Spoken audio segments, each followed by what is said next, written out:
Alors on continue sur les équations matricielles. On se fixe une matrice B dans le domaine de C et on veut discuter sur les solutions de l'équation xk égale B. Alors on ne va pas résoudre l'équation, on va voir quelques petites obstructions, on va voir quelques petits problèmes, mais c'est toujours intéressant d'en discuter. D'abord, le premier problème, c'est que c'est pas comme tout à l'heure, on n'a pas, ça ne correspond pas à un polynôme en x qui s'annule, sauf si B c'est lambda identité évidemment, mais c'est pas un polynôme en x qui s'annule et donc ça va pas être une réunion de classe de conjugaison. Bon, ça c'est déjà une première chose.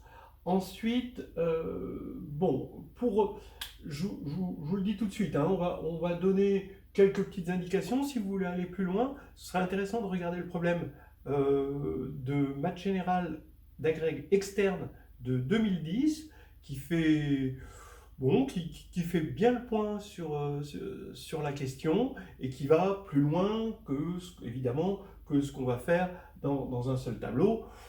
Par exemple, on peut imaginer des méthodes de Newton hein, pour trouver une solution.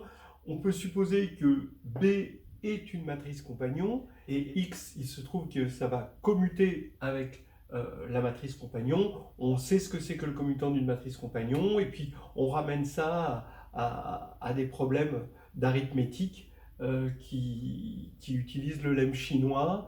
Et ce sont des choses assez classiques. Bien. Alors, maintenant, on va se contenter de ce qu'on a.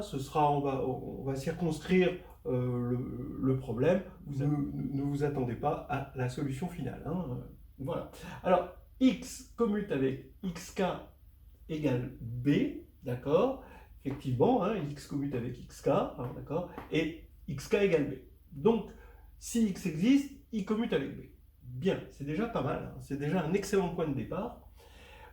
C'est intéressant, puisqu'on va changer de base, de regarder ça au niveau des endomorphismes. Donc, dans une base canonique, je vais regarder l'endomorphisme de Cn, hein, ici, Ux qui correspond à X et Ub qui correspond à B dans les mêmes bases canoniques. Et B, comme on est sur C, il est annulé par un polynôme que j'écris comme ceci. Et évidemment, comme Ux commute avec B, il commute avec tout polynôme en B et il va stabiliser les sous-espaces caractéristiques K lambda. On prend une base de l'espace Cn hein, qui est compatible avec la décomposition en sous-espace caractéristique pour B et ce que l'on sait c'est que la matrice dans cette base de Ux, comme ça stabilise les k lambda, ça va être diagonale par bloc comme ceci. Et évidemment, la matrice UB de UB dans cette base va être aussi diagonale par bloc. On peut en plus demander à ce que les blocs soient sous cette forme lambda identité plus une matrice strictement triangulaire. Voilà. Hein. Donc là, je reprends mon équation qui va devenir cette matrice puissance k égale cette matrice-là. Et finalement, vous voyez que le calcul diagonal par bloc va faire qu'on se ramène à ce bloc, par exemple puissance k est égal à ce bloc, et la même chose pour tout le reste. Donc, grâce à ce lemme des noyaux, qui est entre nous hein, un lemme chinois importé, hein,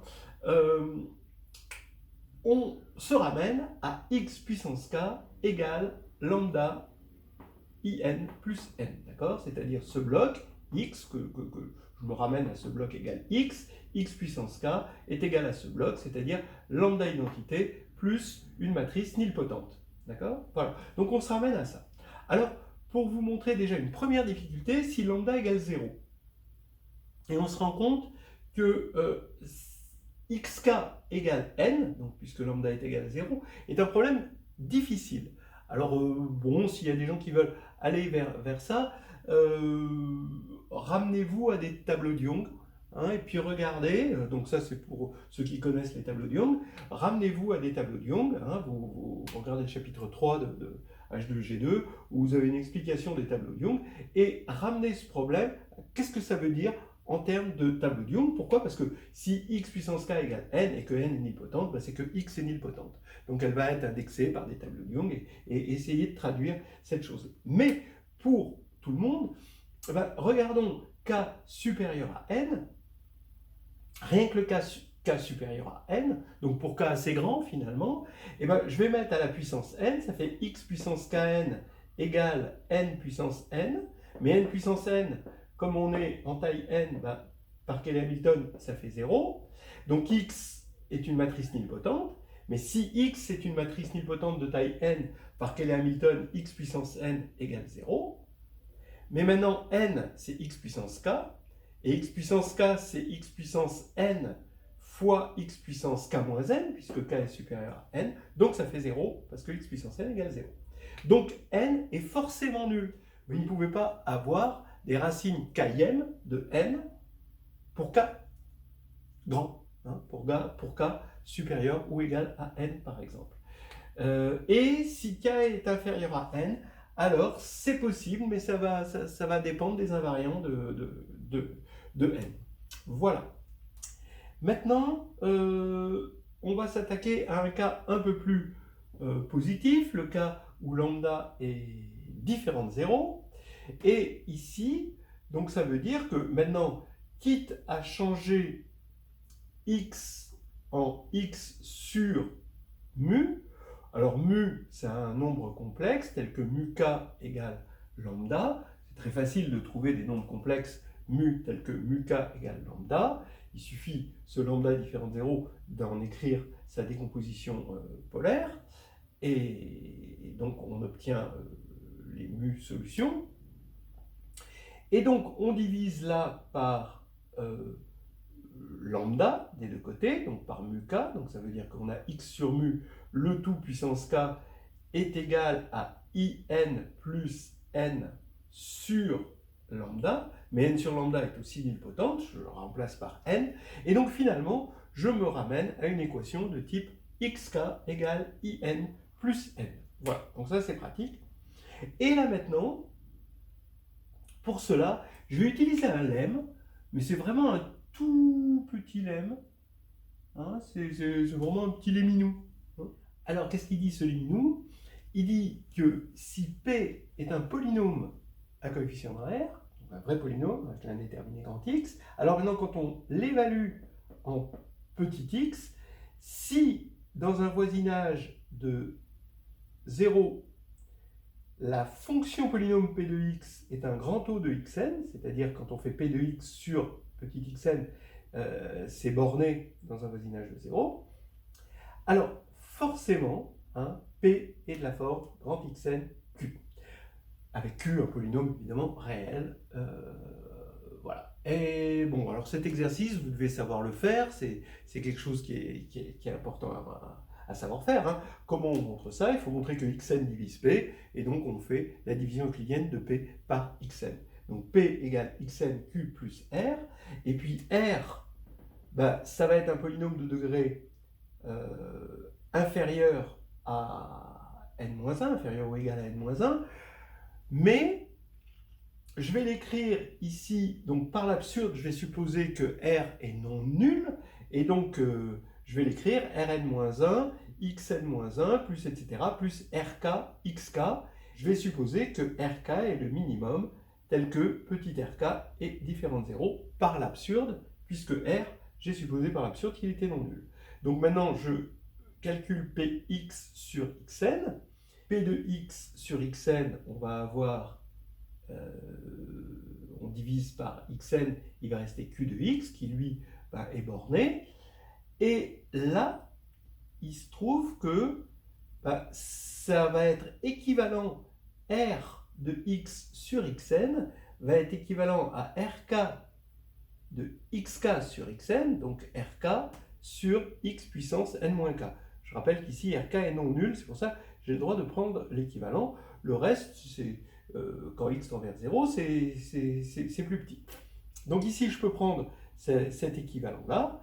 Mais ici, c'est quelque chose de non bordé. Et donc, c'est pas possible parce que ça, c'était censé être bordé. Donc, c'est absurde. Ce qui est absurde, c'est d'avoir pris R non nul. Donc, R égale 0 et xn divise P. Donc, ça marche bien. Voilà. Donc, ce petit lemme, d'accord, maintenant, je vais l'appliquer. Alors, regardons. Je regarde 1 plus x puissance 1 sur n, et je regarde, ça c'est des fonctions en x, hein, et x réel dans un voisinage de 0, et je regarde la formule de Taylor. La formule de Taylor, elle me donne un polynôme, ici, de degré n-1, plus un grand O de xn. D'accord? Donc maintenant, je prends cette formule-là, et je la mets à la puissance n. Quand je la mets à la puissance n, ici, je vais utiliser le binôme de Newton pour avoir ux puissance n. Et puis le reste, eh ben, je vérifie que je vais avoir un nombre fini de termes et que chaque terme est un grand O de xn. D'accord? Donc globalement, je vais avoir un grand O de xn ici. Donc ici, j'ai cette formule-là. D'accord?